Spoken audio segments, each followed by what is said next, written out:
餐下酒麵開頭。大家飲杯，飲杯，飲杯，得啦！大家食啊！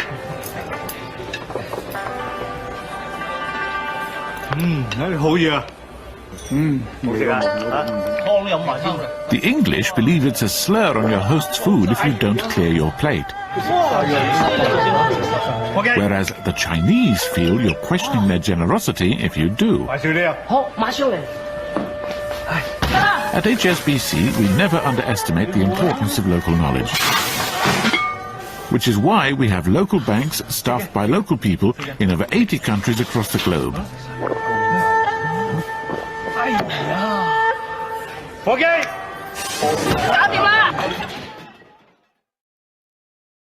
Thank you, Sam. I personally can relate to that. I mean, I've never eaten. I've never gone to that extreme, but we also, in Uzbekistan, clearing your plate means you're still hungry and the host hasn't given you enough food. So I learned quickly, oh my goodness, if I'm going to get through 7 courses, I can't finish the plate. So some of you might be able to relate. This is just a prime example of needing to know the culture we're working in, that we're serving or living with. So we can show love and honor when we take the time to understand others and what they value.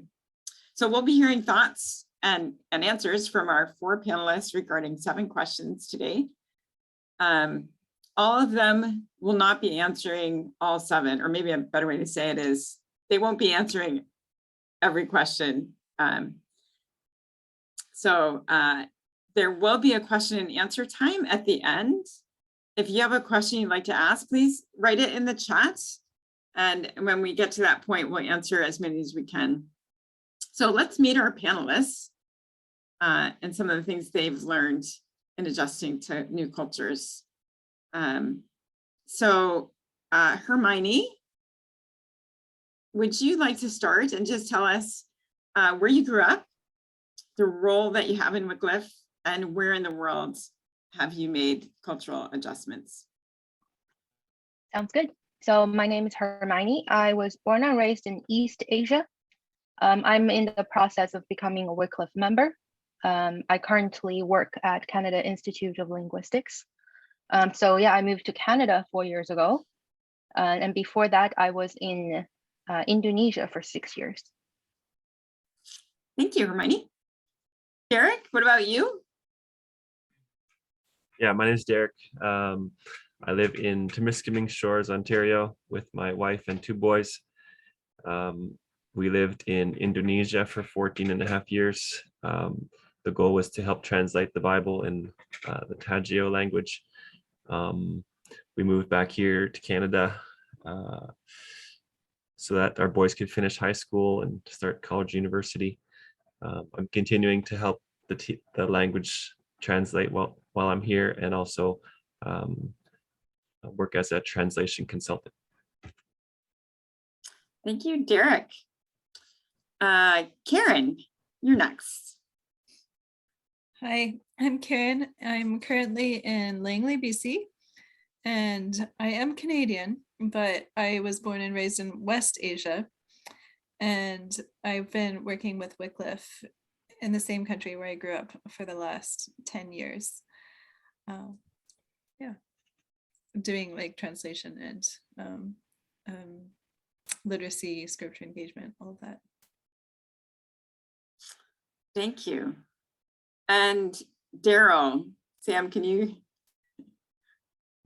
I got Daryl right here. Hey, Daryl.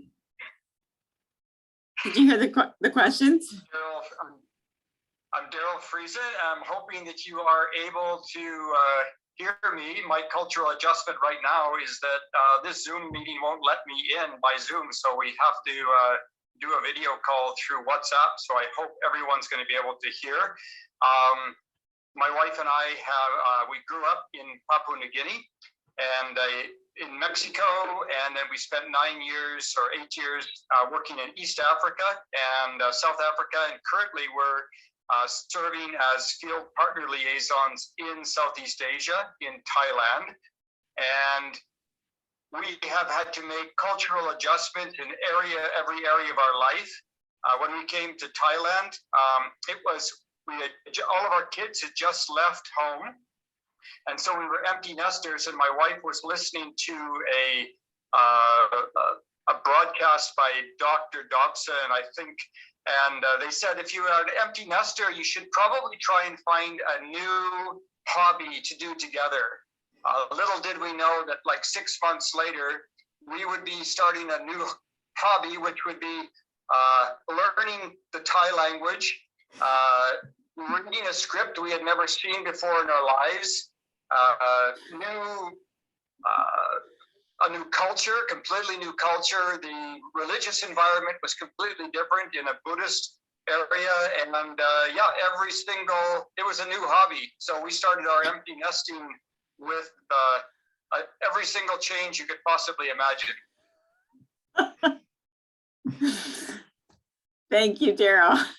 It looks like you're thriving. So Sam, could you play the next video clip? Ciao, Sophia. Sorry. Niente. Sorry. In Italy, different flowers have different meanings. Chrysanthemums, for example, are associated with funerals and sadness.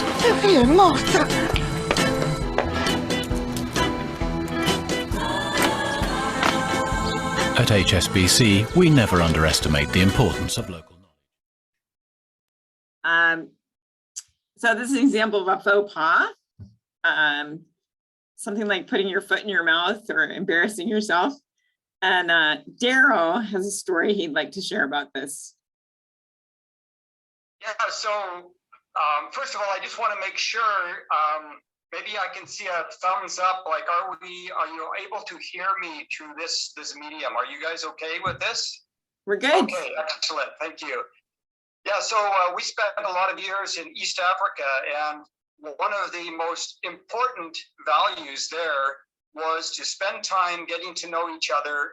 Relationships always trumped productivity and work kinds of environments. And I remember one time I was walking across, I'm a cabinet maker by trade, and we had the opportunity to build a Bible translation and literacy conference center in just outside of Kenya, Nairobi, Kenya, sorry. And I was walking across the work site, and all of a sudden one of the foremen came along and he hooked his pinky to my pinky and just kept walking across the work site. And I thought, this feels really strange. Why is this man holding my pinky? And we found out later that men and women will almost never show physical attention in public, but two great friends, men, will walk down the road holding hands and even pinkies. So I had to kind of get used to that. And I remember one time I arrived late, and I arrived late at a meeting one morning because I had some kind of a phone call at work, and there was a prayer meeting in progress. And so I just decided that I would just sit down, and we continued the prayer meeting. And afterwards, I was walking across from one building to another, and one of these Kenyan men came up to me beside me and said, Daryl, why are you angry with me? And I said, Willie, I don't think I'm angry with you. Why would you imagine that I'm angry with you? And he said, oh, you did not greet me this morning. And I said, oh my goodness, like I should have gone and interrupted the whole prayer meeting, gone in a circle and shook hands with every single person in the place. How are you? How are your goats? How are your cows? How is your wife? And after 15 minutes of greetings, I would sit down and they would continue the meeting. But I didn't do that. So this idea of holding hands, greeting, shaking hands is all really important. And so I arrived in Canada on our first furlough, and I was at our church, and a woman came up to me and said, oh, I don't know you, but I've been praying for you, and I'm really happy to meet you. And so I reached out and I shook her hand, and we continued talking. And after a little bit, she said, excuse me, could I have my hand back? I've been holding her hand as I would in Africa for probably 3 or 4 minutes, and she was feeling extremely uncomfortable. And for me, it was just completely normal just to hold this woman's hand while I was talking to her. So that there's like a 3-in-1 many times with the same issue, faux pas, both in Africa and in Canada. Thank you, Daryl. That's brilliant. Yeah. So then you had to say, came back here and you had the same problem. So Hermione has another story. Yeah, so this actually didn't happen to me. It happened to 2 of my coworkers back in Indonesia. So they didn't learn the language, but one day the 2 of them decided to venture into town. So they thought, oh, I better learn left and right so I can give the taxi drivers instructions. So they looked it up on Google Translate. Left is kiri and right is benar. So like, okay, kiri, benar, kiri, benar. And then they got in the taxi at an intersection. The driver was asking, kiri, to the left? And they're like, no, to the right, benar. But somehow the driver turned left. And they're like, oh, he just didn't hear us right. And then this kept happening at all the intersections. And they were so angry at the driver. They kept yelling, benar, benar, right, right. But the driver kept turning left. So they came home and yeah, they talked with one of our local friends and realized that benar is right, no problem, but is right incorrect. So the moral of the story is do learn some foreign language and do not do that through Google Translate. Excellent. The next question is for Karen. What was the most severe compromise to your comfort? How did you adjust? So I lived in a country which was a Muslim country, and there were very severe gender distinctions. And so as a woman, I wasn't able to have very much freedom out and about. I couldn't go out at night unless I was with a group of men, like with men in the group. And I couldn't like go past, you know, like my immediate neighborhood unless there was a man with me again. When I was out in public, I had to cover my head. But even just wearing a head covering, when I first arrived, like as an adult, and I was doing that, I found that I was still getting a lot of attention. Like I had a lot of like men staring at me, and that was very uncomfortable. And some of the expat friends that I had, they suggested, well, why don't you try covering your face? And because in the country where I work, they have a kind of veil that covers the face and the entire body. And some of my local friends told me, no, don't wear that, because they wear it, but they don't like it. And I think I'm like this foreign woman and they see like the freedoms that I have and they kind of like want that. And so like for me to be adopting that, like that's like, oh, no, we don't really want you to do that. So at first I resisted wearing this for a long time, but I found that like I got so much attention. And so finally, like I just tried it. I was like, okay, well, let me try this thing. And I found that when I wore it, just all that attention was diverted. I could go incognito and nobody would stare at me. And it was just way more freeing. So that was I guess a compromise of comfort at the beginning, but I also found that like as I adjusted in that way, it was a lot more freeing. I wasn't angry at all these men all the time because I just wasn't getting stared at. And I also was able to have some fun moments where I was like out with my local friends and speaking the local language, and taxi drivers would ask about me. Oh, is this your sister? Has she come from the village? Like they had no idea that I was a foreigner, and that was really fun. Thank you, Karen. It's a great example. Daryl had something he wanted to contribute to this. Yeah, so the question is, what's been one of the most severe compromises to my comfort Honestly, most of my missionary career, which has been for over 35 years, I've never really felt like we sacrificed anything. It really felt like more of an adventure. But when my wife and I moved to Thailand, we had just come from 13 years of Next Gen Ministries in Canada. And we had started an event called Race to 2025. Many of you may have heard of that. And we arrived here in Thailand at a time when it's the annual burning season. So they burn everything. They burn the forest, they burn the corn, the dried up corn stalks from the fields, they burn the rice stalks. And the air quality gets extremely, extremely bad sometimes. And we were here for the first 2 or 3 weeks, and we were in a hotel. And I actually didn't even want to come to Asia. My idea of Asia was giant cities filled with millions of people and really bad pollution. That was kind of my idea of what Asia was. And we arrived in Chiang Mai City, and everything seemed exactly as I imagined. We were in a concrete building. We were having all of our classes inside this building. We couldn't go outside, and there was, because the pollution was so bad, and a nurse came and said, you know, if you're over 50 years old, if you go and exercise in this bad air quality, if you're over 50 years old, you double your risk of stroke and heart attack. And I'm going like, oh, great. This is exactly the place that I want to live.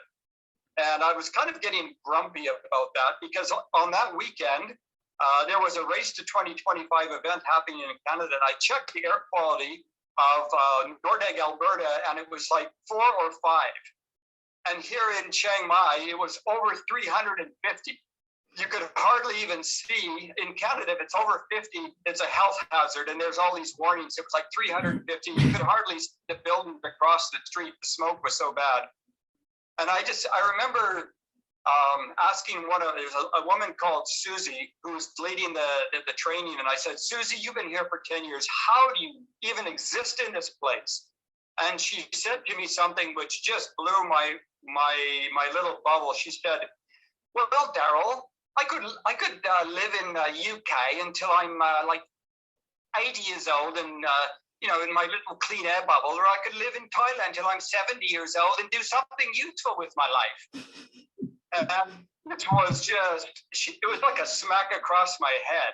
And I remember thinking, okay, if Race to 2025 is going on in Canada, I can't do that. I'm going to do my own adventure race here. So I borrowed a bicycle. I got a N95 mask, and I stuck it on my face, and I jumped into traffic with thousands and thousands of motorcycles and cars. And I went for like a 2 or 3 hour ride. And it was like one of the biggest adrenaline rushes I've ever had in my life, because I actually came back alive, which was amazing. But what I didn't realize was that smoky season only happens, you know, it happens every year, but it lasts about 2 or 3 months. And then the rest of the year is absolutely stunning.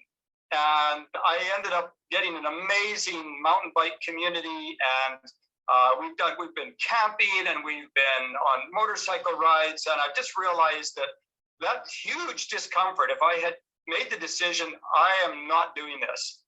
This is exactly everything that I thought bad about Asia. And I could have just said, nope, not going to do this. But I'm so glad that we persevered through it. And we've come to absolutely love Thailand. And I'll just give you an example just today. You all know what this is, right? What is that? Mango, isn't it? Yeah, That would be a mango. It's a mango. Yeah. The mango It's a that caused right? Eve to Do sin. you know what a mangosteen is? This is the mangosteen, and today I just found this is the first mangosteens of this season. This is the most amazing fruit in the world. And then there's these really cool little, they're like bad hair day fruits, and they're you can open them up and there's this amazing white, like a slimy eyeball inside that you eat. And then there's lychee fruits like this. And I've come to absolutely love living in Thailand, every single aspect of it. So that's it. Thank you so much, Daryl. That's a great example of adjusting and actually really enjoying it. Derek had something that he wanted to share about adjustments and losses that he's come to appreciate and enjoy. Okay, so yeah, I wasn't sure the first time I read that question, maybe I misunderstood it, and then I looked at it again. So I have a couple ideas. So the adjustments, one adjustment comes to mind. So we had a house in the village in Indonesia, and basically there's no electricity unless you have a generator, no running water like we have in Canada. Yeah, we had a pump outside our house. So the most we lived there, I think, was like a month at a time, but it was still long enough to endure some challenges. Yeah, with the family of 4, my wife would do laundry every night. Sometimes I would help with the wringing it out challenge of it. But then later on, before we moved back to Canada, I would go to the village for a week by myself to work with the team, and I would do laundry twice a week. And I actually called it Christie Appreciation Night because it was the day I had to do all this laundry all by myself, rubbing it, filling up the bucket with water from the pump, and then rubbing the clothes with a brush. And yeah, it's not fun. Well, I mean, yeah, it's not fun. So yeah, I came to appreciate my wife and just, yeah, the whole point of, or the whole challenge of doing laundry without a washer and dryer like we have here in Canada. So that's one thing. Another thing about adjustment that I've come to enjoy, basically it's having a nap. Even before I went to Indonesia, I did my Bible school courses through correspondence. So I could nap whenever I wanted. So I would do that even before. But yeah, when we went to Indonesia, it's so hot there. Nobody tries to work during the day, like in the middle of the day. Everybody, well, most people have a nap. So yeah, we didn't have air conditioners in our house. So every day I would, for 15 minutes, set my alarm and have a nap. And I continue to do that even in Canada because it's just like almost like the highlight of the day. Just lay down and have a nap and start over in 15 minutes with a coffee. So that's one thing that that an adjustment that I've come to enjoy. Thank you. Thank you, Derek. Hermione, did you have something to add to that? Yeah. So I consider myself a very organized person, and I love to plan. And I love to stick to my plans, which is a huge challenge living in Indonesia, at least the area where I was. People there are very laid back. You know, back in my home country, if I need to go to the bank, I can schedule 15 minutes, 30 minutes max, and I can get the things done. But you never know how long it's going to take in Indonesia because they are very relationship oriented. So how do you call those? The clerks would spend forever just chit-chatting with the customers, and I'm standing behind and hearing about this older lady's grandchildren, and just get really, really frustrated. But later I learned that because they're so relationship focused, they are so generous with their time when I need help. So for example, when I got lost in town, I asked a random person, like, how do you get to A? Instead of just telling me how to go, and they said, oh, I'll go with you. You know, they took 3 little buses with me, took me to the place where I needed to go, and they offered to pay they paid for the little bus ride fare as well. Nobody would do that in my home country because we're so task oriented. So yeah, so that was a very big adjustment in the beginning, but it was a huge blessing. I was able to practice my language with the locals, build a relationship with the people. I actually, when I left before I left the country, I actually went to the bank and said goodbye to the clerk because she got to know me. Every time I went, she would ask, how's my day? How's my job? How's my parents? And yeah, it's really beautiful. Beautiful. We're going to move on to Karen now. And what is an aspect of culture that you've intentionally held on to even outside of the culture that you were serving? So one of the things is that I love sitting on the floor. That's something I grew up with and did when I was overseas. And so when I came back here to Langley this year, I was like, I need toe shacks. These are like the floor cushions that we used to sit on. So I searched on Facebook Marketplace. I was like, could I find that here in Canada? And I found a family who was selling them, the same kind of floor cushions that we sat on in West Asia.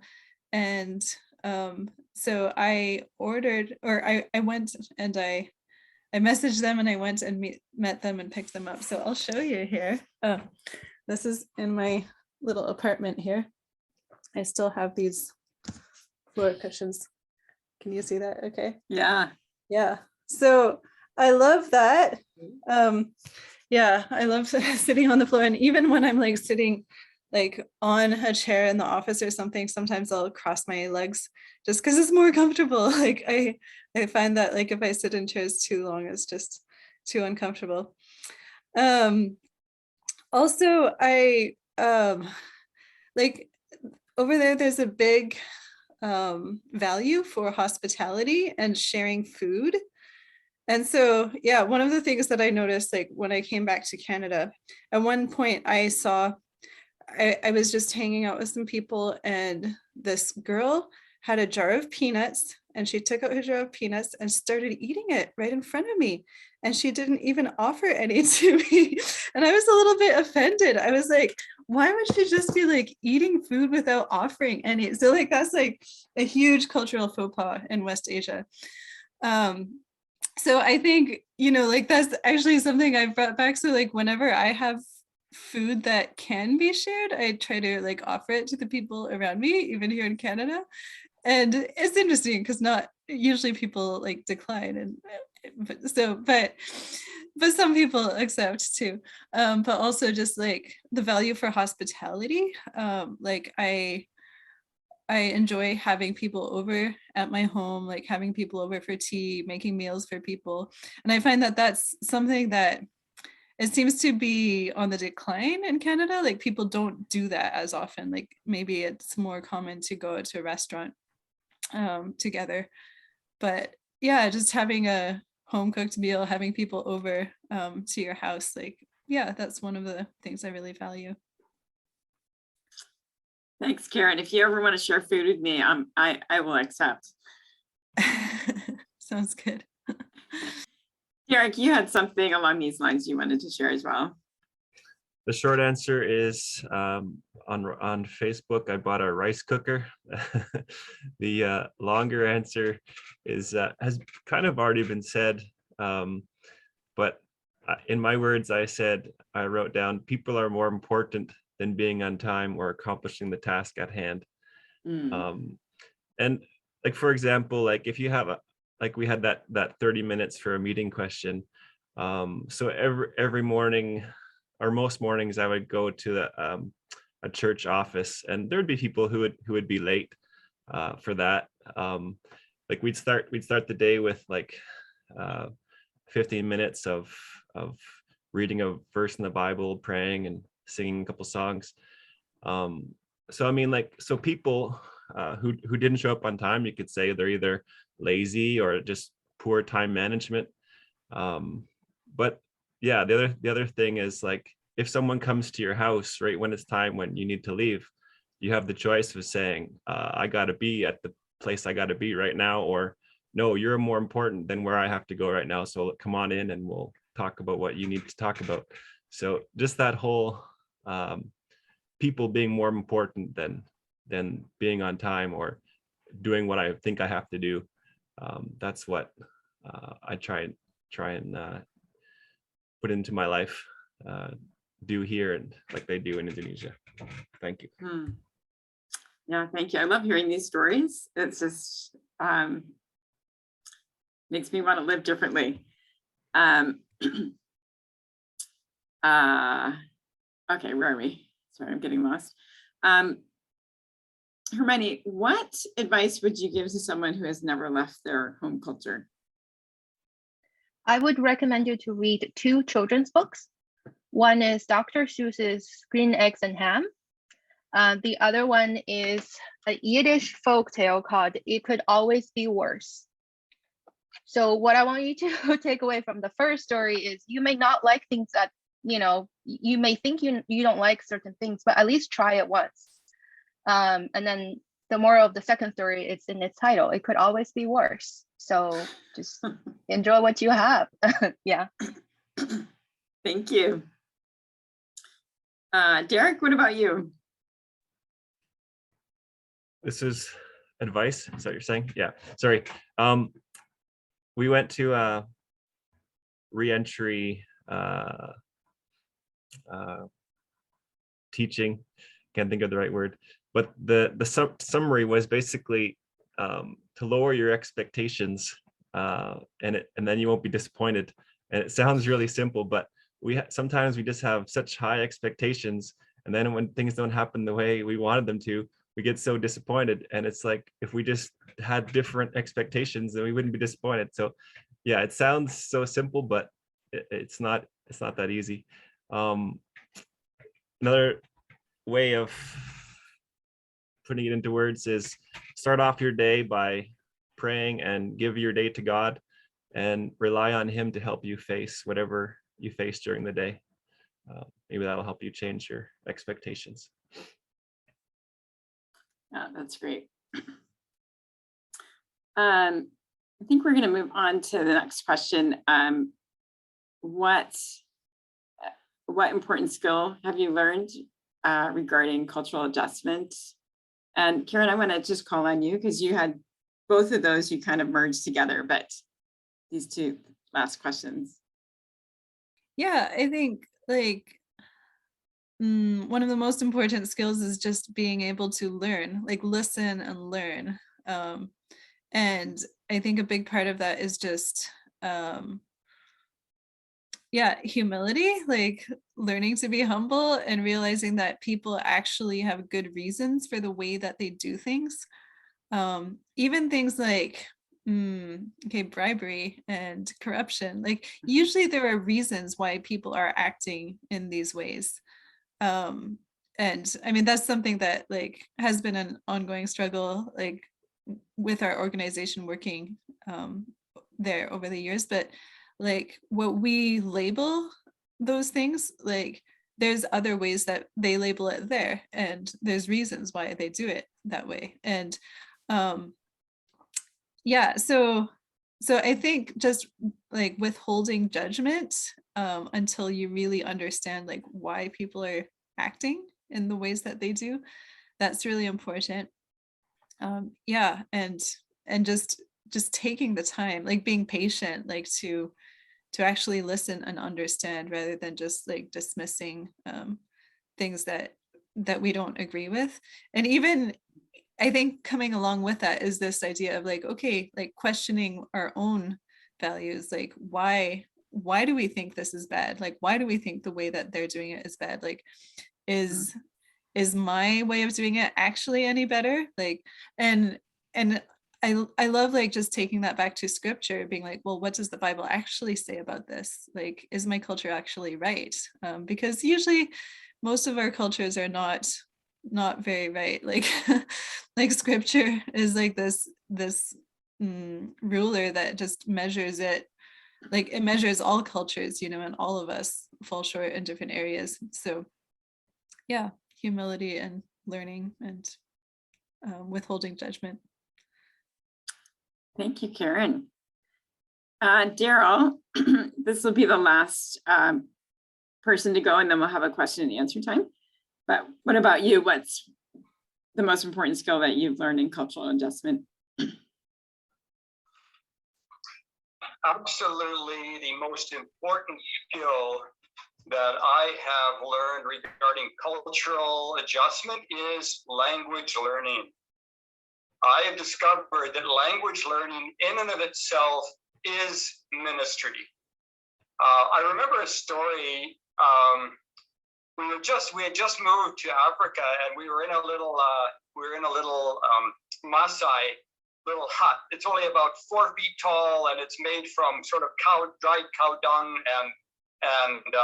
and sticks and wattle. And you duck down, you go inside this little tiny house, and inside there's an open fire sitting there, and then they serve these incredibly hot tea.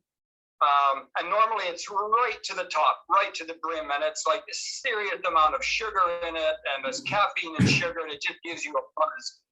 And but they gave me this tea, and I was holding it, and everybody in the whole place was starting to snicker and giggle, and I was like, "What is going on here?" And I was looking around, and then finally one person says, "Do you know why? Do you notice something different about your tea?" And I looked at it and I said, "The only thing I can see is that my tea is about maybe a half an inch down from the brim, and everybody else's is full." And they said, "Yes, you're right. Do you know why?" And I said, "No. Did somebody spit in it?" I didn't know why. And they said, "It's because you have an Mzungu nose. You have a white man's nose. And if you were to drink our tea with it completely full, you would burn your nose before you were able to sip the tea." Remember, I just laughed and laughed, and that was so iconic in this beautiful relationship building time. As you learn language, as you spend time with people, it gives you this amazing opportunity to build friendships. Friendships lead to conversation. Conversation leads to trust. And then once you have the trust of people, you can actually share meaningful things in your life. And I find that this idea of, we've always told people when they're coming overseas that in order to succeed well overseas, you have to be fat. So all of you who are thinking about going overseas, go fat. Flexible, adaptable, and teachable. If you can master those skills, you can have almost anything come at you, and you'll get through on the other side. And one of the beautiful things that I've realized living overseas is that when you move into the neighborhood, like Jesus moved in incarnational ministry, and you move into the neighborhood, you actually have the opportunity to recreate your identity. Your person has never been there before. When you move into this neighborhood, Joyce or Rose or Ken, you've never ever been in that neighborhood. And when you move in, you are a new entity. And you can make the choice when you move in there, how do I want to create the identity that I'm going to live with? And I found that when you make the commitment to build your relationships, you bond with the national people before you bond with foreigners. Later on, when you come and you have problems, or you need to find a place to get your hair cut or re-register your car or whatever, you don't go to the foreigners, but you go to your national friends. And we have found that not building relationships with national people doesn't only give you a higher quality of life in the country that you're living with, but it actually gives it a sense of safety as well. Because anytime that there's going to be a problem, you're going to have friends that understand what's going on and alert you about what's happening. So we did that when we came to Thailand this last time. We made a commitment to just move in to a homestay for 2 weeks. We didn't know any Thai, hardly, no culture, but it was awesome living with this family.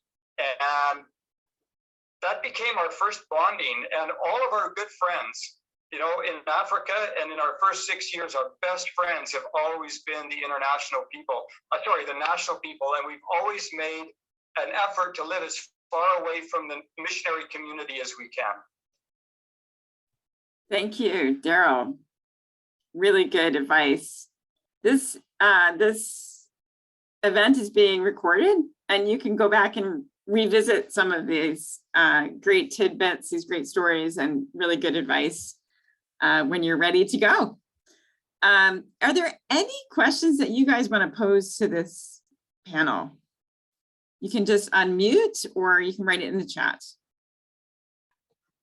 I was wondering about Karen's pillows. Did you end up connecting with the people that sold them to you, that they might have a similar value and you might be able to continue on some of that familiarity from the culture that you had just left as you were adjusting to Western culture again? So when I went to pick up the pillows, the kids answered the door, like teenagers, and they spoke English to me. I spoke back in their language, and they were like, "Oh wow, you speak our language." But I think they were like, you know, they had enculturated to Canada a lot, so they didn't even invite me into the house, and that was like a little strange to me. I was like, usually, like if I was back in West Asia, I would definitely be invited in for a cup of tea. But yeah, like it was the teenagers who had grown up in Canada and they just were acting Canadian. And I guess, you know, if they have other customers on Facebook Marketplace coming to their door, I guess they've just adjusted and they don't do that. So no, I wasn't able to like establish a relationship with them, but I have established a relationship with a number of other immigrants that live in this area from West Asia. And so that's been fun. Yeah, I've been able to spend some time with them. Yeah, and do all the West Asian things. I was at this New Year's party recently where there were like 70 people there, and they made like 2 great big pots of rice, and yeah, we all sat on the floor and ate together. That was really fun. I got to meet all of the ones in this area. I just wanted to ask for all of you, how were you able to discern where you were called to go for missions? I could start. So it's a process, I'd say. I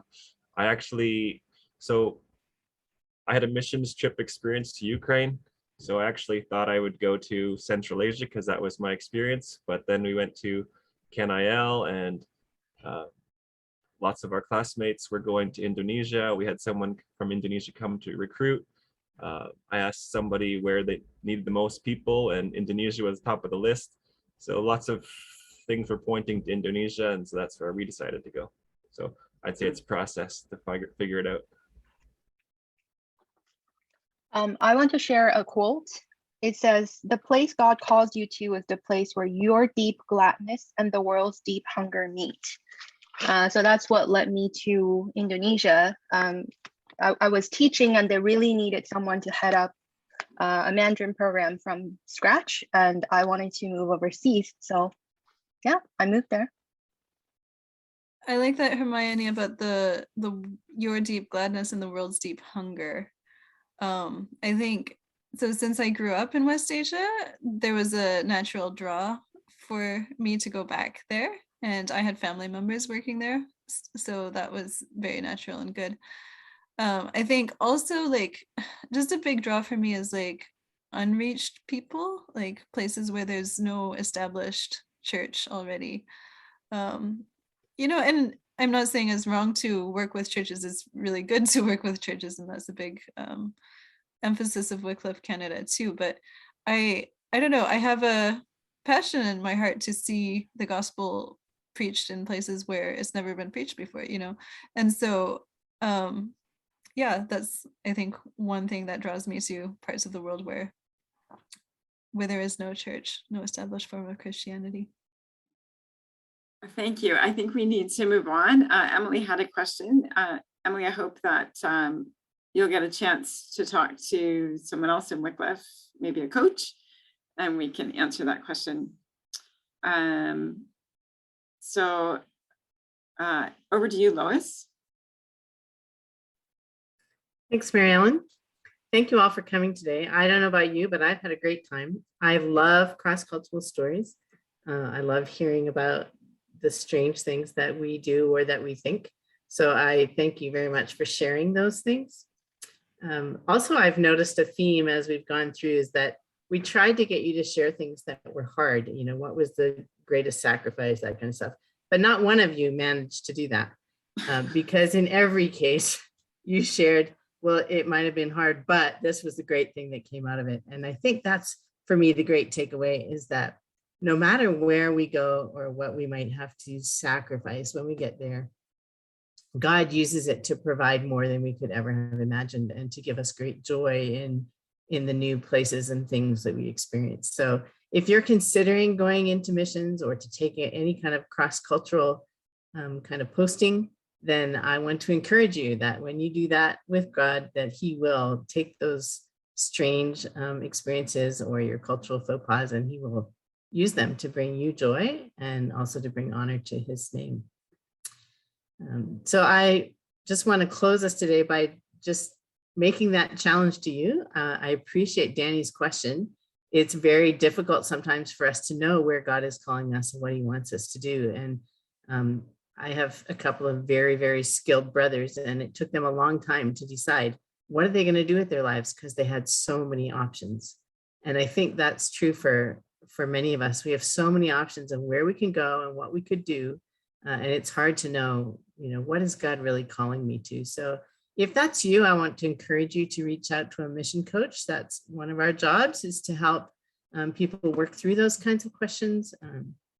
And we of course have a passion for missions. We want to see people involved in missions, but more importantly than that, we want to see people following God where he calls them. So if you want to talk to us about that, we'd be happy to do that. And maybe that's not you, maybe you're not feeling called at all, but you want to be involved in missions in some other way. And so we can get you connected with ways to give or ways to pray. We have people who pray specifically for unreached people groups and for groups that don't have a Bible in their own language. So you can also get that information from us. So the poll has started. You can fill that out as it applies to you. And then we will follow up with anybody who would like us to do so. Lois, Mm-hmm. Daryl just wanted to say something yet. Oh, please go ahead, Daryl.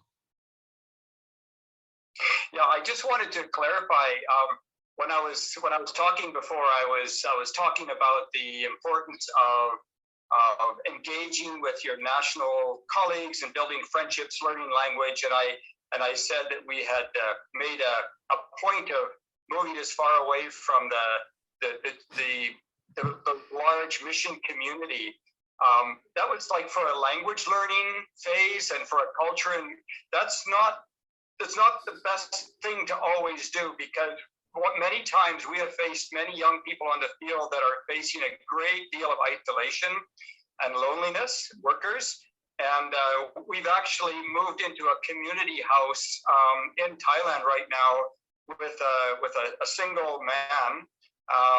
And we've moved up into this area specifically to be closer to the mission community, because there's a great deal of spiritual warfare and struggle, and we were asked to actually come here to be part of, to help build community. And so it is important, yes, to build the relationships with the nationals, but we need to stick together as well as international workers and missionaries to really encourage one another, because it's a tough go out there. And we need each other. We need the national friends and we need our colleagues all together. I just wanted to clarify that. Thanks, Daryl. I appreciate that. Thank you, Lois, and thank you all for being here. Yeah, I wish Renee, we could stay and talk longer. And I just want to close this in prayer. I just want to pray for all of you as you have all these questions and you're on this journey. God is going to guide you, and we're happy to walk alongside you. So let me just pray. God, thank you for this time. Thank you for our panelists who have gone into some really uncomfortable situations and found you there, found your fingerprints in these other cultures. We can learn so much from these stories and from these cultures that value the things that you value. And God, we just ask that you would guide us even here to be listeners, to be fed, to be flexible, teachable, available. Would you help us to be good missionaries here, even as you call us to other places, that we would follow you wherever you call. And we thank you for this special time in Jesus' name. Amen. Well, have a great rest of your Saturday.